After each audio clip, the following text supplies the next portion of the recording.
nosso convidado? Programa de hoje, o advogado número 1 em cybercrimes. Ou a gente deixa o poder na mão da plataforma decidir quando você fala ou não, ou na mão do judiciário. O cara que manja tudo e mais um pouco sobre crimes cibernéticos. Você não quer cair em golpes internéticos? Interrogação. Trupique! Então vamos prestigiar o doutor Luiz Augusto Durso. Muito bem, Luiz Augusto Durso, nosso homem, aqui está ele. Figura muito famosa aí nos tribunais. Ele é um expert, especialista em cybercrimes, e ele que participou do como é que chama lá? Marco Civil. O Marco Civil da internet. Você foi lá nas reuniões. LGPD, Marco Civil e o PL das fake news que não foi aprovado. Muito bem. Pelo menos participando dos debates, né? Ajuda. Tá bom. Então, mas é isso que as pessoas têm que ficar ligadas, porque às vezes o legislador, ele cria uma lei, tipo essa lei do Léo Lins, que deu essa confusão. É verdade. Mas isso é por quê? É porque a gente não está muito ligado no legislador. E o legislador, na maioria das vezes, é péssimo. Você acha que eles são muito ruins? Ou eles fazem isso de sacanagem para ferrar a gente? Eu acho que, Emílio, que existem os atécnicos, então tem uma parte que não entende nada de tecnologia, e isso viralizou, inclusive, em manifestações públicas de deputados ou senadores chamando criptomoeda de criptomoeda.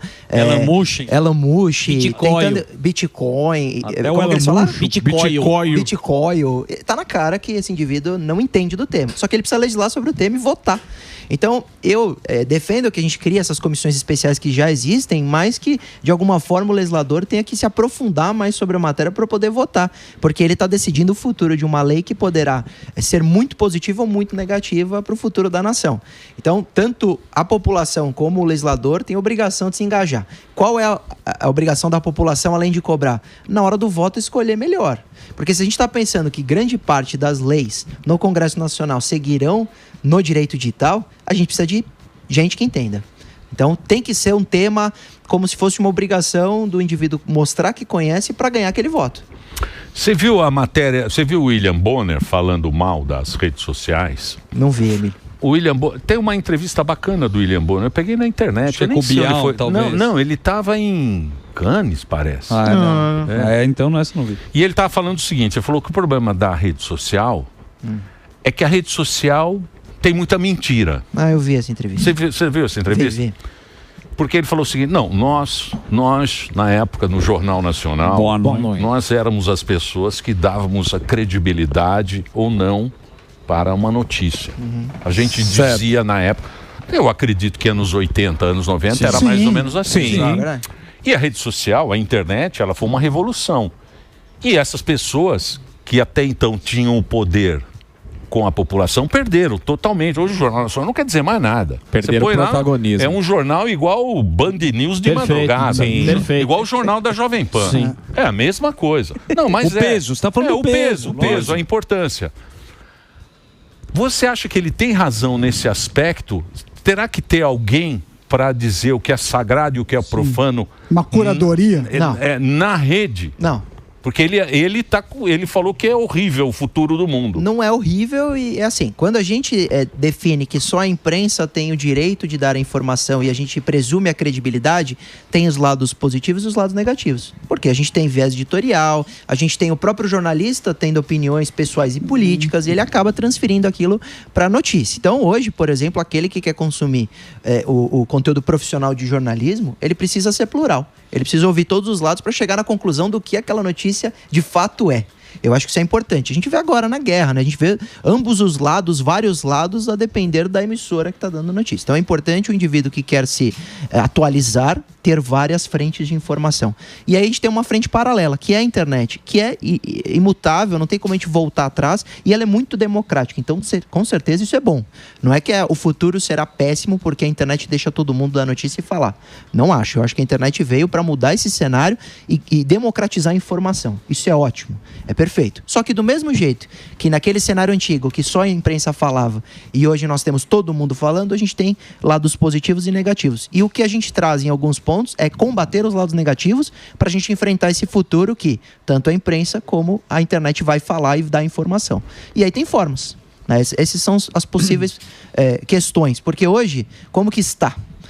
Hoje quem está definindo quem fala, que sempre pergunta, a gente vai precisar de alguém que defina? Não tem que ter alguém que defina. Mas quem está definindo? As próprias redes. Porque o único poder administrativo hoje que tem capacidade de remover um usuário, de banir ele para sempre, ou remover uma publicação, é uma empresa da rede social. Ela é a única força administrativa. A força judicial é o juiz. Então nós temos dois possíveis órgãos de controle, a própria rede social e o judiciário. São quem hoje pode remover um conteúdo. Qual é o debate sobre o artigo 19 que está no Supremo?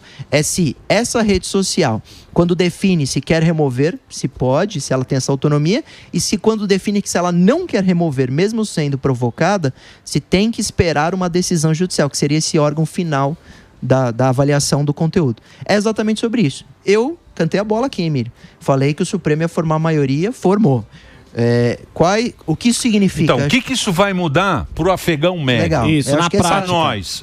Esse é o grande tema, né? O usuário. Isso. Então, por que minha vinda hoje? Então, nós tivemos a maioria. Formou maioria agora no último dia de votação. Vai reabrir agora na quarta-feira. Faltam só 2 votos. Carmen Lúcia e Edson Fachin. Eles vão definir. Só que já está uma maioria formada com relação à derrubada do artigo 19. O que isso significa? Significa que o Supremo vai mudar com relação à responsabilidade das plataformas, que hoje não tem nenhuma, a não ser pornografia e nudez, que quando elas permitem um conteúdo criminoso ficar no ar, e mesmo que elas tenham recebido denúncias, notificações, elas não tomaram nenhuma medida, o artigo 19 falava, você não vai ser nunca responsabilizado. O autor é o responsável sempre, e aí o juiz que eventualmente vai mandar remover, se você descumprir a decisão judicial, tem responsabilidade. Então sempre eles tinham que esperar a decisão judicial. Quando o Supremo forma a maioria para mudar essa logística, eles vão alterar o artigo 19 para emprestar parte do artigo 21, que era a exceção, que é que alguns conteúdos, alguns crimes, não dependerão, para que a plataforma tenha responsabilidade, da decisão judicial prévia. Basta que a vítima daquele crime avise a plataforma, falando, olha, isso aqui é criminoso, eu sou vítima, removam. Se a plataforma não remover, pode haver responsabilidade. Mas aí fica muito... é muito nebuloso. E o casca de banana? Não tem? Então, vamos para a casca de banana. E aí, isso aí é interpretação. Então, e todo mundo concorda com...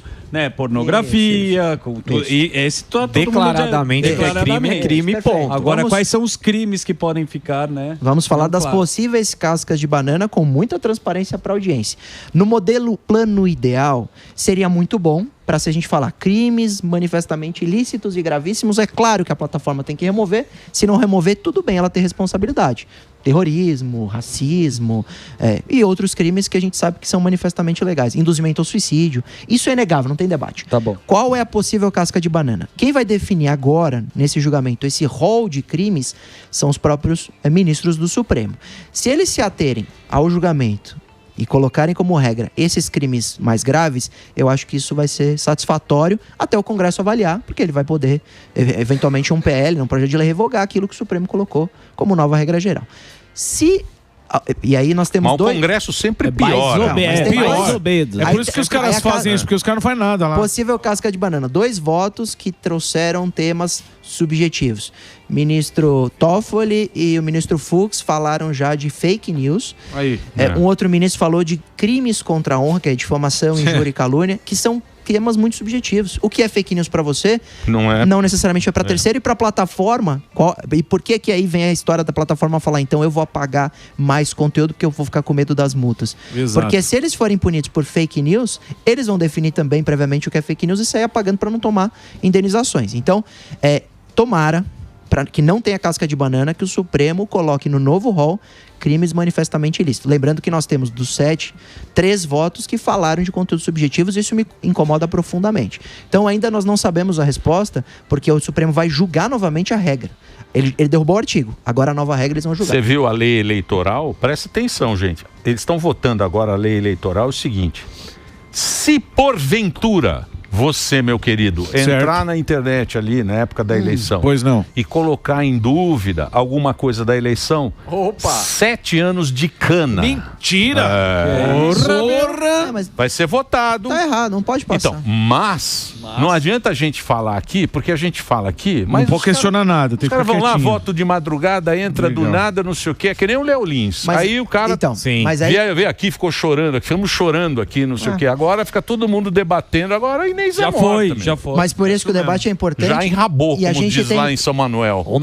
A população, Emílio, tem poder nas redes sociais. Eles esquecem que hoje eles têm 2 poderes, no voto e nas redes sociais. Então, por exemplo, eu acho muito positivo esse debate sobre pele das fake news, sobre o artigo 19 do Marco Civil, porque isso é importante, né? O Supremo ele só está julgando o artigo 19. Todo o resto de regulação de plataforma é um tema do Congresso, que vai voltar em breve a ser debatido, que inclusive teve a história lá da Janja convidar um representante do TikTok para vir para o Brasil. Isso tem que ser tema vivo, para que a população não deixe passar nenhuma regulação que censure. Agora, o artigo Mas 19... eles pioram. Porque, por exemplo, a injúria racial e o racismo na votação, nesse caso do Léo Lins, era o seguinte: eles chegaram à conclusão que injúria racial e racismo era a mesma coisa. Isso. Equiparou. Que é Era essa a discussão. Isso. Aí tinha um caso no jogo de futebol, que era no estádio, de gritar macaco. Lembra disso? Sim. Então eles colocaram isso na lei. Baseado nessa história, colocaram também em entretenimento. Sim. Quando colocou isso, era um caso do jogo de futebol. Que é o racismo recreativo. Que é o racismo, que é o racismo que teve lá, que é aquela toda história. Isso. Mas o legislador foi lá e falou: muito boa ideia, vou colocar em entretenimento também. Isso. Foi onde ele entrou e agora qualquer humorista pode ser preso, pode entrar por isso. Por quê? Porque o cara vai lá e faz a lei e não pensa na consequência. Isso sim, às vezes pensa e propositalmente usa um caso. Porque o que o legislador, quando quer aplicar uma lei, aprovar uma lei, faz para a população em geral? Ele pega um caso gravíssimo, que é inegável, que nem o racismo no futebol. Aí ele fala, essa lei é para combater isso. Só que a população não vai parar para ler o artigo da lei que vai lá pro Código Penal. Quando você vai ver, você começa a ver que aquele artigo é muito mais amplo. O desdobramento é gigantesco. Exato, e não pega só. Porque o artigo que vai para a lei é regra geral. Então, quando você pega um caso concreto para regulamentar e criminalizar, você criminaliza o caso concreto e todos os outros na regra geral. E aí pode ter um problema de interpretação ou um problema proposital de incluir para ter censura posterior ou para ter punição gravíssima, que a gente tem que criticar. O problema é, hoje nós temos esse Congresso que muitas vezes traz esse tipo de lei que é aprovada, mesmo a população usando as redes sociais, parece que na hora do voto esquece. Vota mal. Esse Congresso é o que está aprovando essas leis, votado pela população. Então a gente tem que ter esse espaço para trazer temas que são debates. Isso o Pânico é palco para isso de maneira muito democrática. Eu acho muito legal. A gente fez há umas 3 semanas aquele encontro dos debatedores, os notáveis. Por quê? Porque a população só vai saber o impacto real quando ele ouvir de fato todos os lados. A gente está tendo também um problema grave, inclusive nas redes sociais, de você tornar, com efeito bolha, você está isolando muitas vezes o cidadão e ele não ouve o outro lado, ele não sabe o impacto. Porque, por exemplo, vamos supor que a lei veio de uma iniciativa da direita ou da esquerda. Como aquele indivíduo só recebe conteúdo daquele lado, ele vai achar que aquela lei é maravilhosa e não ouvir o outro lado. Então está faltando um pouco sair da bolha. Por isso que eu falei, consome... Porque a lei é para todo mundo. Exato. E vai pegar todo mundo. E uma hora você acaba caindo na... Por isso que a gente tem que antecipar aqui, que o nosso objetivo aqui não é dizer que a lei é para isso, porque ele é antecipar o debate. O nabo que vem e vem gostosamente. Antecipar o nabo. Já falamos muitas vezes de regulação. Eu vejo muita gente fechando o debate. Eu não fui a Brasília, quando o pele das fake news, para bater palma para a lei. Eu levei, acho que, salvo engano, 25 artigos que eu levei só para criticar. Falei, esses artigos eu acho absolutamente perigosos, que pode ferir a liberdade de expressão. Outros artigos eu elogiei, inclusive no último debate aqui a gente elogiou de, por exemplo, vincular o cadastro numa rede social, um CPF. Alguns temas que dá para colocar em certa regulamentação. O problema do Brasil é que a gente está levando o tema como se fosse um bloco. Ou você leva o nabo, ou não existe lei. Não, muitas vezes a gente pode ter leis boas ou leis que não são boas não sendo aprovadas. Às vezes a gente está pegando temas que repercutem, como do racismo no futebol, para passar temas que estavam lá esperando a oportunidade de um tema grave para aprovar. Sim. Você acha que você acha que as plataformas vão embora do Brasil se apertar para elas? Porque não tem condição de... Em resumo, temos a maioria do Supremo, esperamos que o Supremo tenha cautela agora no novo rol. Se o Supremo trouxer um rol ruim, a gente ainda tem o Congresso como segunda opção, porque o Congresso a qualquer momento pode mudar essa lei que o Supremo vai agora trazer com a inconstitucionalidade. Ele tem que trazer uma regra nova. Se tiver ruim, o Congresso está lá e tomara que, se o Congresso verificar algum exagero, algum abuso que está fazendo as plataformas removerem conteúdo quase de maneira a censurar o usuário, que isso seja modificado no Congresso. Agora, com relação às Big Techs, Emílio, eu não tenho dúvida que elas não vão embora.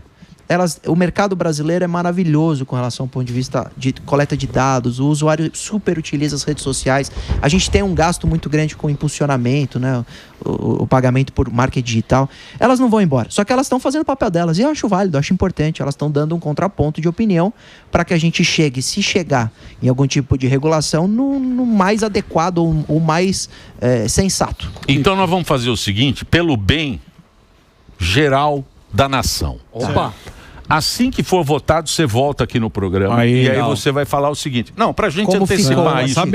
Como é que ficou no Supremo? E aí você vem aqui, vai traduzir, vai tirar essa conversa. As fake news sobre essa história que a gente está sempre ouvindo, vai trazer direitinho. E aí a gente vai ficar ligado no Congresso se vai colocar alguma coisa para ferrar a gente, e a gente vai colocar aqui para a população. Combinado. Combinado? Combinadíssimo. Então eu quero agradecer. Oi, pode falar. Quarta-feira estamos de volta com o julgamento e eles vão finalizar a primeira votação da inconstitucionalidade, que vai derrubar o artigo 19, já derrubou, né? E agora vamos ver como vai ficar. Assim que a gente ver como ficou, a gente volta e faz ou a crítica ou elogio, se for, por exemplo, crimes manifestamente ilegais, e a gente acompanha no Congresso as regulações, porque aí sim a gente está falando da internet como um todo. Isso. Aí depois não dá para vir chorar pitanga. Não vem encher o saco. Eu não sabia. Sabia sim. Eu não sabia. Agora você vai ficar sabendo tudo, porque o Durso está aqui. Eu vou passar a rede. Luiz Augusto Durso, para você quiser acompanhar, isso tudo está na rede social do Dr. Durso aqui, que tem todas as informações. Ele é especialista em cybercrimes, o cara que mais entende de internet, @Luiz com Z, Augusto Durso, para você que está no rádio. Legal. Doutor, obrigado, hein? Valeu, doutor. Valeu, obrigado. Prazer revê-los.